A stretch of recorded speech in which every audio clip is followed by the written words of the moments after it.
ఉన్నాం. ప్రతినిత్యం కూడా స్వామి సన్నిధికి వేలాది మంది భక్తులు వస్తూ ఉన్నారు.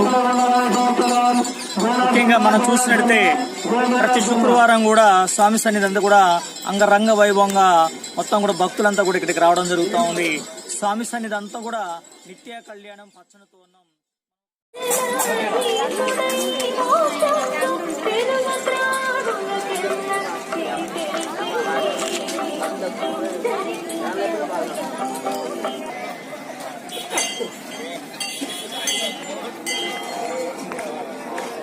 శ్రీ బాల ఉగ్ర నరసింహస్వామి సన్నిధానంలో చూడొచ్చు. ఈరోజు 26వ తారీఖు శుక్రవారం స్వామి సన్నిధికి మాత్రం వేలాది మంది భక్తులైతే చేరుకుంటూ ఉన్నారు. ఈరోజు స్వామి సన్నిధి అంతా కూడా చాలా కలకల్లాడిపోతుంది భక్తులతోటి.